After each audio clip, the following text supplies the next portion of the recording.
So by the age of 23, I've sold coming up on $5 million worth of services and products on the internet. And in today's video, I wanted to talk about 3 laws of financial freedom. And the third of these 3 laws is definitely the most important and has made me the most money in the least amount of effort and time.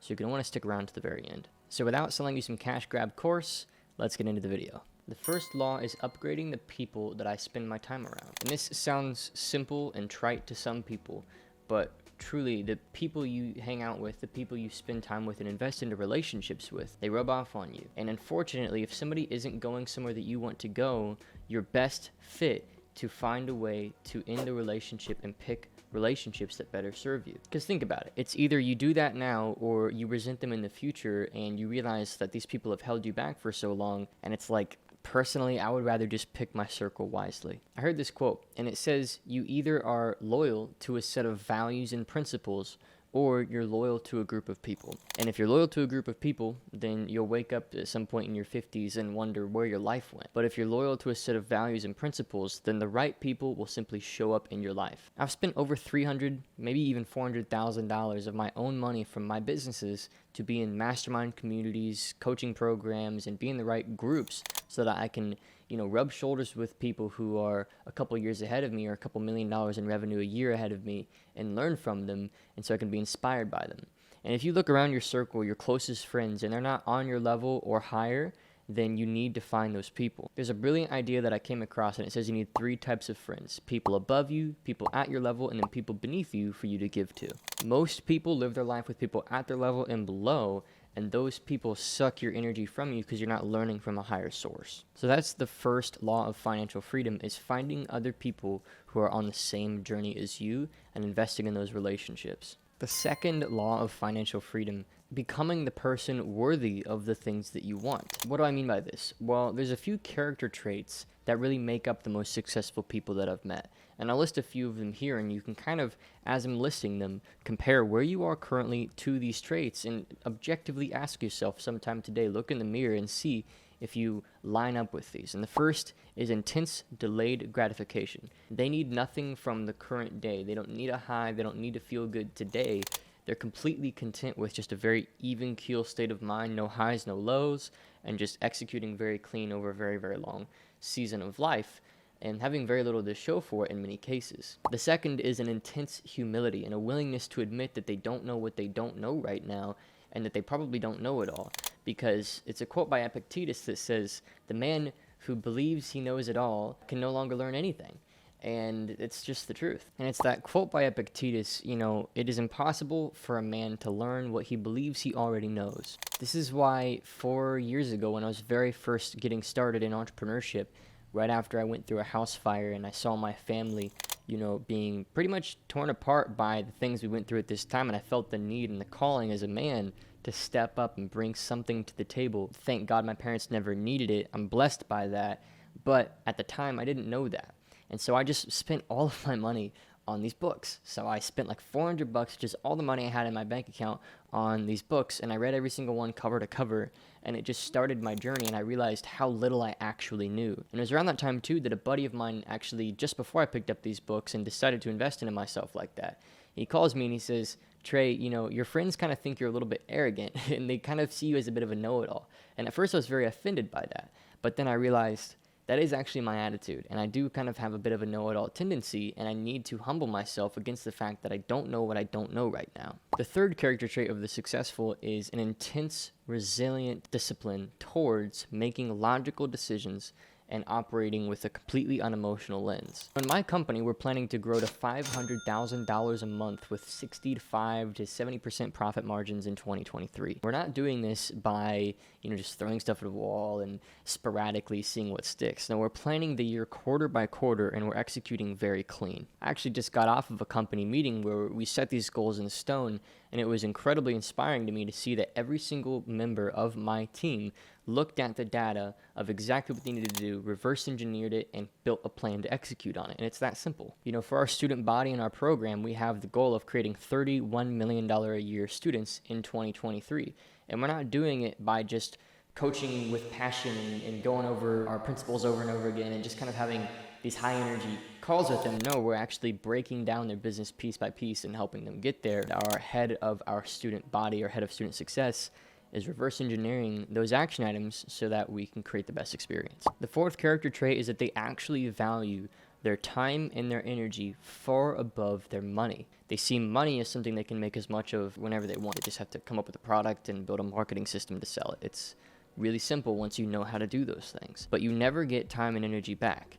So instead of making decisions based off of money, saying, oh, I can't afford that, or that's too expensive for me, they ask, if money were no object, would this save me time and energy? And if it would, then they do it. And that's what I've observed for myself that has gotten me to the level that I am, as well as the people that I've worked with and the people in my peer group that I'm seeing do $500, $1 million, $2 million a month. And the fifth character trait is rigorous daily discipline towards the habits that move them forward. And these could be simple things like going to bed and getting up at the same time, or hitting the gym at about the same time, or eating clean and taking care of yourself, taking care of your mental and your physical health.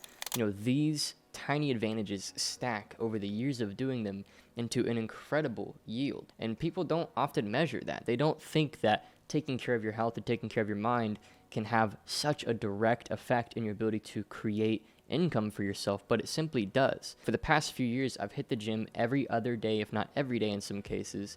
I've actively been going through a book that currently serves the state that I'm in my life or my business. I meditate, I'm in scripture, and I take time to think, which is something that people just don't do. I take time to look out the window and literally just think, and people don't do this. So those are the character traits of the successful, and I'm doing my best to embody them, and they've gotten me this far, and they're going to continue to get me further if I continue to implement them and let them compound into the future. So sometime today, go ahead and take a look at that list, look in the mirror, and ask yourself honestly, do you match up with that? Because you're always going to get reflections of what you deserve. You're not going to get what you want. You're going to get reflections of who you are.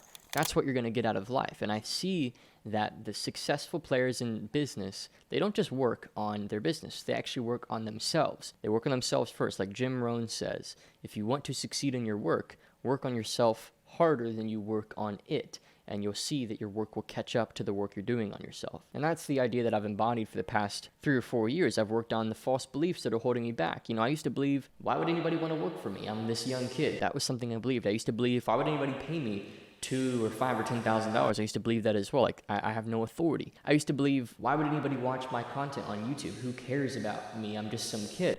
And these were all false beliefs. And I used to have this perception of myself that didn't serve the goals that I really wanted. Now I want to talk about the third and arguably the most important law of building financial freedom for yourself, which is picking the right boat. And what do I mean by picking the right boat? Well, it comes back to a Warren Buffett quote that I read 3 or 4 years ago, back when I was just getting started in my entrepreneurial journey. And it basically says, it doesn't matter how hard you're rowing if you're in the wrong boat. What he means by this is, it doesn't matter how hard you work, or how much elbow grease you put into something, or how much intensity you attack something with.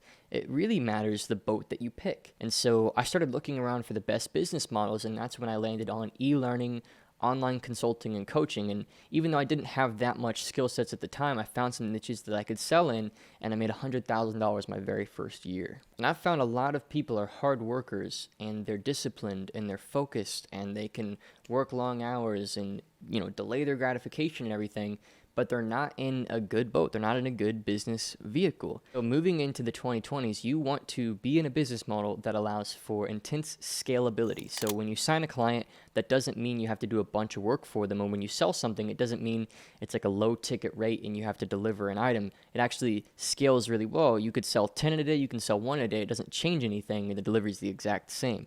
You want to sell something that you can build a presence online around, and you want to sell something that you're actually excited to sell and that you believe in, and that doesn't feel like something you're being told to sell or something that somebody's trying to convince you works, but you're not sure that it does. And this is why I stumbled into the online consulting and coaching business model, because I found that I can profit nearly 95% of every single sale that I made and keep all of that money, unlike a lot of the other models that were being taught at the time. It doesn't break once you get to like 5 or 10 clients like running an agency does, because you actually have to do a lot of manual work for these people, and they're really banking on you getting them very tangible, specific results. And unfortunately, if you don't know exactly how to do that, then that doesn't always work out. It's not like something like trading or Shopify dropshipping where it just kind of feels, I don't know, scammy. It was something that I could really be proud of and talk about at Thanksgiving dinner and like share with my girlfriend, who's now my wife, and get her behind and really have impact on the people that I serve. The first product I sold was a wedding photography course, because at the time I'd shot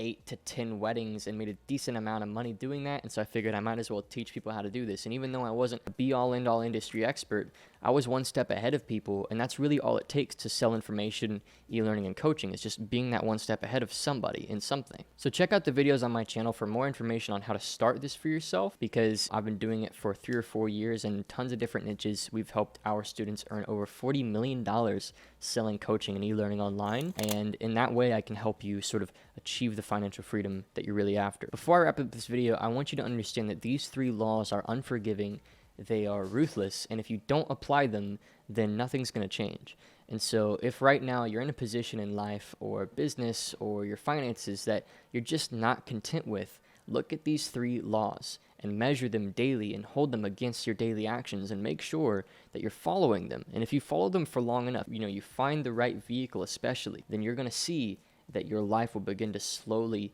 change, and that change will pick up rapidly over time. So if you enjoyed this video, come back for more. I'll be uploading plenty more videos like it.